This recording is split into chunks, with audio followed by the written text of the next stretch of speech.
સાથીઓ અહીંયા આપણે વાત કરીશું ઇલેક્શનની. ઇલેક્શન અત્યારે ખૂબ નજીક છે. તારીખ જાહેર થઈ ગઈ છે. 26 એપ્રિલના રોજ અહીંયા ઇલેક્શન યોજાવાનું છે. 28 એપ્રિલના રોજ જેનું પરિણામ પણ જાહેર થશે. પરંતુ ઇલેક્શન પહેલાં ઉમેદવારો પોતાનું ઉમેદવારી પત્ર ભરાવવા માટે તાલુકા અથવા જિલ્લા પંચાયતમાં જઈને પોતાનું રજીસ્ટ્રેશન કરાવતા હોય છે. ત્યારે વાત કરીએ તો અહીંયા અમુક જે સીટો છે ને મિત્રો, એ દરેક પાર્ટી માટે ખૂબ ચર્ચાનો વિષય બની રહ્યો છે. કારણ કે શેરડીવાસણ સીટ એ ખૂબ મોટા ચર્ચામાં અત્યારે જોવા મળી રહી છે. કારણ કે પરેશ રાઠવા આમ આદમી પાર્ટી દ્વારા જે કમાડ તાલુકાના પ્રમુખ છે, એમના માતાને અહીંયા સીટ આપવામાં આવી છે, એમના મમ્મીને.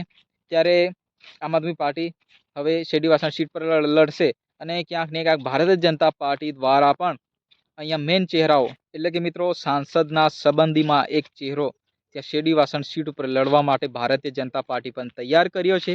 જ્યારે એક બાજુ કોંગ્રેસે પણ અહીંયા જાહેર કરેલો એક ચહેરો છે ખુશાલભાઈ ભીલ. તો મિત્રો શેરડીવાસણ સીટ છે એમના ઉપર એ વિસ્તારના નેતાઓની ખૂબ નજર છે. કારણ કે એ સીટ એ કઈ પાર્ટી જીતશે એ તો આપણે અત્યારે નક્કી નહીં કરી શકીએ. કારણ કે અનેક પાર્ટીઓ પોતાના ઉમેદવારો જાહેર કરીને ક્યાંક ને ક્યાંક પોતાનો જે પાર્ટી એ વિસ્તારમાં સત્તા બેસાવે એવો અનેક પાર્ટીનો એક વિશ્વાસ હોય છે. પરંતુ ઇલેક્શન પહેલાં આપણે કંઈ નક્કી કરી શકતા નથી. ખરેખર એક આનો ઇલેક્શનનો જવાબ, એનું પરિણામ એ લોકો આપતા હોય છે, જનતા આપતી હોય છે. કારણ કે જનતા દ્વારા એક એક વોટ એ ઇલેક્શનમાં અનેક પાર્ટી માટે ખૂબ કિંમતી, અને એક એક વોટનું વેલ્યુ ત્યારે ખબર પડે જ્યારે પરિણામ જાહેર થતું હોય. જ્યાં મિત્રો ઇલેક્શનમાં એક એક વોટ માટે પણ લોકો હારી જતા હોય છે.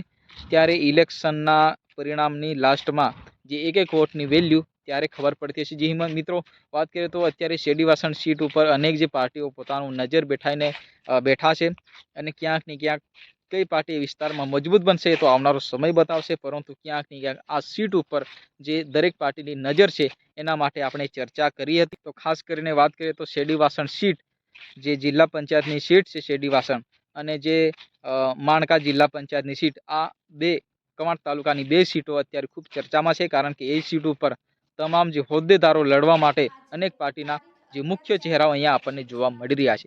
જ્યાં મિત્રો કઈ પાર્ટી એ વિસ્તારમાં મજબૂત બનશે એ તો પરિણામ આવતા ખબર પડશે. પરંતુ અહીંયા જે ઉમેદવારો જાહેર કરીને ક્યાંક ને ક્યાંક પાર્ટી દ્વારા જે ઉમેદવારો જે અહીંયા પસંદ કરાયા છે, અને ક્યાંક ને ક્યાંક દરેક પાર્ટીના ઉમેદવારો અહીંયા મુખ્ય ચહેરાઓ ખાસ કરીને જોવા મળી રહ્યા છે.